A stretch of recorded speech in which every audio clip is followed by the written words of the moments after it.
ನಮಸ್ಕಾರ, ಈ ನ್ಯೂಸ್ ಟಿವಿಯ ಸ್ಪೀಡ್ ನ್ಯೂಸ್ಗೆ ಸ್ವಾಗತ. ದೇಶ ಮತ್ತು ರಾಜ್ಯದ ಸಮಗ್ರ ಸುದ್ದಿಗಳು ಹಾಗೂ ಸ್ಥಳೀಯ ವಿದ್ಯಮಾನಗಳ ಪಟ್ಟಾಪಟ್ ಸುದ್ದಿಗಳು. ರಾಜಸ್ಥಾನದ ಟೋಂಕ್ನಲ್ಲಿ ಸಾಮೂಹಿಕ ವಿವಾಹ ಸಮಾರಂಭದ ವೇಳೆ ಬಿರುಗಾಳಿ ಬೀಸಿ ಮಂಟಪವೇ ಕುಸಿದು ನವ ಜೋಡಿಗಳು ಓಡಿ ಹೋಗುವ ಪರಿಸ್ಥಿತಿ ನಿರ್ಮಾಣವಾಯಿತು.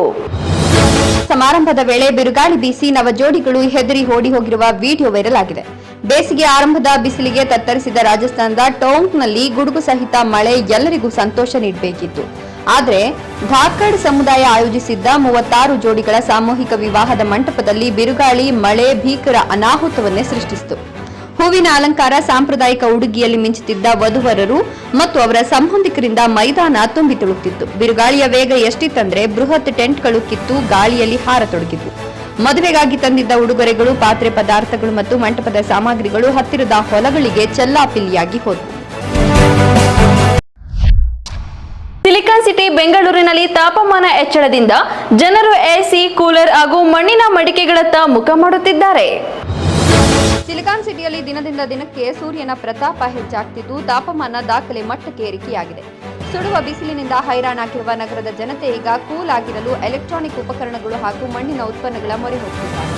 ಏಪ್ರಿಲ್ ತಿಂಗಳ ಆರಂಭದಲ್ಲೇ ಸೆಕೆ ತಾಳಲಾರದೆ ಜನರು ಎಸಿ, ಕೂಲರ್ ಮತ್ತು ಮಣ್ಣಿನ ಮಡಿಕೆಗಳನ್ನು ಖರೀದಿಸಲು ಮಾರುಕಟ್ಟೆಗೆ ಲಗ್ಗೆ ಇಡುತ್ತಿದ್ದಾರೆ. ಗೋಕರ್ಣದ ಕುಡ್ಲೆ ಕಡಲ ತೀರದ ಬಳಿ ಚಿರತೆ ಕಾಣಿಸಿಕೊಂಡು ಪ್ರವಾಸಿಗರು ಮತ್ತು ಸ್ಥಳೀಯರಲ್ಲಿ ಭೀತಿ ಮೂಡಿಸಿದೆ. ಇತ್ತೀಚೆಗೆ ರಾಜ್ಯದಲ್ಲಿ ವನ್ಯಜೀವಿಗಳ ಹಾವಳಿ ಹೆಚ್ಚಾಗಿದ್ದು ಜನರಲ್ಲಿ ಆತಂಕ ಮನೆ ಮಾಡಿದೆ. ಕೆಲವೊಮ್ಮೆ ಮನೆಯೊಳಗೆ ಚಿರತೆ ಅಡಗಿ ಕುಳಿತ ಉದಾಹರಣೆಗಳು ಇವೆ. ಅಂತೆಯೇ ಜಿಲ್ಲೆಯ ಪ್ರಸಿದ್ಧ ಪ್ರವಾಸಿ ತಾಣ ಗೋಕರ್ಣದ ಕುಡ್ಲೆ ಕಡಲ ತೀರದ ರಸ್ತೆಯಲ್ಲಿ ಚಿರತೆ ಪ್ರತ್ಯಕ್ಷವಾಗಿದ್ದು ಸಾರ್ವಜನಿಕರು ಹಾಗೂ ಪ್ರವಾಸಿಗರು ಆತಂಕಕ್ಕೊಳಗಾಗಿದ್ದಾರೆ. ಕಾಡಿನಿಂದ ನಾಡಿನತ್ತ ಬರುತ್ತಿರುವ ಕಾಡು ಪ್ರಾಣಿಗಳ ಹಾವಳಿಯಿಂದ ಸ್ಥಳೀಯರಲ್ಲಿ ಭಯದ ವಾತಾವರಣ ನಿರ್ಮಾಣವಾಗಿದೆ. ಹರಿಯಾಣದ ಭಿವಾನಿ ಹನ್ಸಿ ರಸ್ತೆಯಲ್ಲಿ ಖಾಸಗಿ ಬಸ್ಗೆ ಬೆಂಕಿ ಹೊತ್ತಿಕೊಂಡ ಪರಿಣಾಮ ಇಬ್ಬರು ಸಾವನ್ನಪ್ಪಿದ್ದು ಹಲವರು ಗಾಯಗೊಂಡಿದ್ದಾರೆ.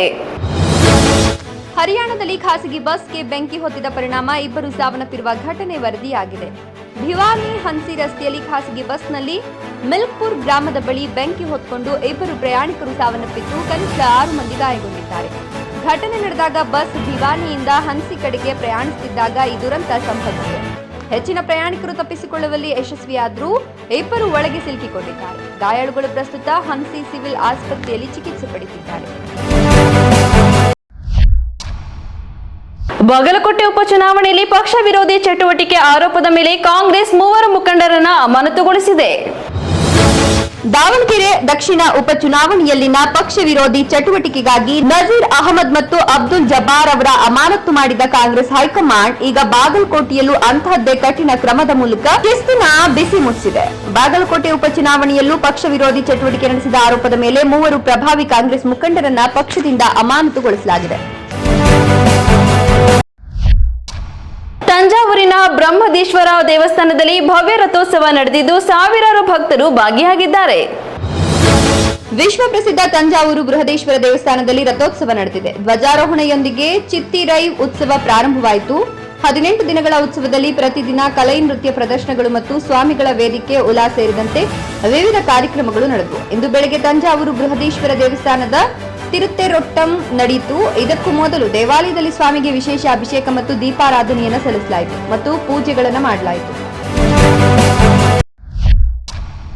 ಪಂಜಾಬ್ನ ಪಟಿಯಾಲದಲ್ಲಿ ರೈಲ್ವೆ ಹಳಿಯಲ್ಲಿ ಸ್ಫೋಟ ಸಂಭವಿಸಿ ಹಳಿ ಹಾನಿಗೊಳಗಾಗಿದೆ.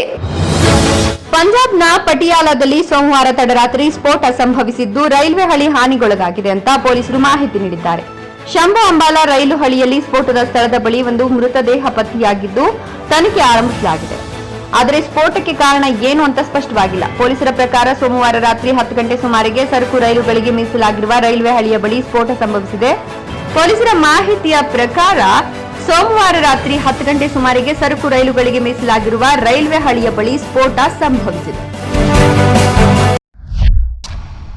ಪ್ರಧಾನಿ ನರೇಂದ್ರ ಮೋದಿ ಸಿಕ್ಕಿಂಗೆ ಭೇಟಿ ನೀಡಿ ಮಕ್ಕಳೊಂದಿಗೆ ಫುಟ್ಬಾಲ್ ಆಡಿದ ಕ್ಷಣಗಳನ್ನು ಹಂಚಿಕೊಂಡಿದ್ದಾರೆ. ಪಶ್ಚಿಮ ಬಂಗಾಳದಲ್ಲಿ ಪ್ರಚಾರ ಮುಗಿಸಿ ಪ್ರಧಾನಿ ನರೇಂದ್ರ ಮೋದಿ ಸಿಕ್ಕಿಂಗೆ ಆಗಮಿಸಿದ್ದಾರೆ. ಗ್ಯಾಂಗ್ಟಕ್ನಲ್ಲಿ ಮಕ್ಕಳೊಂದಿಗೆ ಫುಟ್ಬಾಲ್ ಆಡಿರುವ ಫೋಟೋಗಳನ್ನು ಖುದ್ದಾಗಿ ಪ್ರಧಾನಿ ಅವರೇ ತಮ್ಮ ಎಕ್ಸ್ ಖಾತೆಯಲ್ಲಿ ಹಂಚಿಕೊಂಡಿದ್ದಾರೆ. ಗ್ಯಾಂಗ್ಟನ್ನಲ್ಲಿ ಒಂದು ಸುಂದರವಾದ ಬೆಳಗ್ಗೆಯಲ್ಲಿ ನನ್ನ ಯುವ ಸ್ನೇಹಿತರೊಂದಿಗೆ ಫುಟ್ಬಾಲ್ ಆಡೋದಕ್ಕಿಂತ ಖುಷಿ ಬೇರೇನೂ ಇಲ್ಲ ಅಂತ ಬರೆದುಕೊಂಡಿದ್ದಾರೆ. 4,000 ಕೋಟಿ ರೂಪಾಯಿ ಮೌಲ್ಯದ ಅಭಿವೃದ್ಧಿ ಯೋಜನೆಗಳನ್ನು ಅನಾವರಣಗೊಳಿಸಲಾಗುವುದು. ಗೌರಿಬಿದನೂರು ಸಮೀಪ ಮಿನಿ ಬಸ್ ಪಲ್ಟಿಯಾಗಿ 10ಕ್ಕೂ ಹೆಚ್ಚು ಕಾರ್ಮಿಕರು ಗಾಯಗೊಂಡಿದ್ದಾರೆ. ಗೌರಿಬಿದನೂರು ತಾಲೂಕಿನ ವೇದವೇಣಿ ಗ್ರಾಮದ ಬಳಿ ಟೆಸ್ಕೋ ಫ್ಯಾಷನ್ಸ್ ಗಾರ್ಮೆಂಟ್ಸ್ ಸಿಬ್ಬಂದಿ ಹೊತ್ತೊಯ್ತಿದ್ದ ಮಿನಿ ಬಸ್ ಪಲ್ಟಿಯಾಗಿದ್ದು 10ಕ್ಕೂ ಹೆಚ್ಚು ಕಾರ್ಮಿಕರಿಗೆ ತೀವ್ರ ಗಾಯಗಳಾಗಿದೆ. ಗಂಭೀರ ಸ್ಥಿತಿಯಲ್ಲಿದ್ದವರನ್ನ ಬೆಂಗಳೂರಿನ ನಿಮಾನ್ಸ್ಗೆ ಹಾಗೂ ಉಳಿದವರನ್ನ ಚಿಕ್ಕಬಳ್ಳಾಪುರ ಆಸ್ಪತ್ರೆಗೆ ದಾಖಲಿಸಲಾಗಿದೆ. ಚಾಲಕ ಅಭಿಷೇಕ್ನ ಅತಿ ವೇಗ ಮತ್ತು ನಿರ್ಲಕ್ಷ್ಯವೇ ಅಪಘಾತಕ್ಕೆ ಕಾರಣ ಎನ್ನಲಾಗಿದ್ದು, ಘಟನೆ ಬಳಿಕ ಚಾಲಕ ಸ್ಥಳದಿಂದ ಎಸ್ಕೇಪ್ ಆಗಿದ್ದಾನೆ. ಇನ್ನು ಕಾರ್ಮಿಕರ ಸುರಕ್ಷತೆ ನಿರ್ಲಕ್ಷಿಸುತ್ತಿರುವ ಗಾರ್ಮೆಂಟ್ಸ್ ವಿರುದ್ಧ ಸಾರ್ವಜನಿಕರು ಆಕ್ರೋಶ ಹೊರಹಾಕುತ್ತಿದ್ದು, ಪ್ರಕರಣ ದಾಖಲಿಸಿಕೊಂಡಿರ್ತಕ್ಕಂಥ ಪೊಲೀಸರು ಚಾಲಕನಿಗಾಗಿ ಹುಡುಕಾಟ ನಡೆಸುತ್ತಿದ್ದಾರೆ. ಕಲಬುರಗಿಯಲ್ಲಿ ಪತಿ ಪತ್ನಿಯನ್ನ ಕೊಲೆ ಮಾಡಿ ಬಳಿಕ ಮಗುವಿನೊಂದಿಗೆ ಬಾವಿಗೆ ಹಾರಿ ಆತ್ಮಹತ್ಯೆ ಮಾಡಿಕೊಂಡ ಘಟನೆ ಬೆಚ್ಚಿ ಬೀಳಿಸಿದೆ. ಕಲಬುರಗಿ ಜಿಲ್ಲೆಯಲ್ಲಿ ಒಂದು ಆಘಾತಕಾರಿ ಘಟನೆಯೊಂದು ನಡೆದಿದೆ. ಅಫ್ಜಲಪುರ ತಾಲೂಕಿನ ಮದರ ಗ್ರಾಮದ ಬಳಿ ಸಂಭವಿಸಿದ ಘೋರ ಕೃತ್ಯವೊಂದು ಇಡೀ ಜಿಲ್ಲೆಯನ್ನ ಬೆಚ್ಚಿಬೀಳಿಸಿದೆ. ಕೌಟುಂಬಿಕ ಕಲಹದ ಕಾರಣ ಪತಿ ತನ್ನ ಹೆಂಡತಿಯನ್ನ ಬರ್ಬರವಾಗಿ ಕೊಲೆ ಮಾಡಿ ನಂತರ ಮಗುವಿನೊಂದಿಗೆ ಬಾವಿಗೆ ಹಾರಿ ಆತ್ಮಹತ್ಯೆ ಮಾಡಿಕೊಂಡಿದ್ದಾನೆ. ಲಕ್ಷ್ಮೀಪುತ್ರ ಎಂಬಾತ ತನ್ನ 23 ವರ್ಷದ ಪತ್ನಿ ಅಂಜಲಿಯನ್ನ ಮನೆಯಲ್ಲೇ ಕುಡುಗೋಲಿನಿಂದ ಕೊಚ್ಚಿ ಬರ್ಬರವಾಗಿ ಹತ್ಯೆ ಮಾಡಿದ್ದಾನೆ. ಹೆಂಡತಿಯನ್ನ ಕೊಂದ ನಂತರ ತನ್ನ ಪುಟ್ಟ ಮಗುವನ್ನ ಎತ್ಕೊಂಡು ಲಕ್ಷ್ಮೀಪುತ್ರ ಮದರ ಗ್ರಾಮದ ಸಮೀಪದ ಬಾವಿಗೆ ಜಿಟ್ಟಿದ್ದಾನೆ. ಈ ನ್ಯೂಸ್ ಟಿವಿಯ ಸ್ಪೀಡ್ ನ್ಯೂಸ್ ಜೊತೆಗೆ ತಪ್ಪದೆ ವೀಕ್ಷಿಸಿ. ಈ ನ್ಯೂಸ್ ಟಿವಿಯ ಮುಖ್ಯ ಸಂಚಿಕೆ ರಾತ್ರಿ 8:30ಕ್ಕೆ.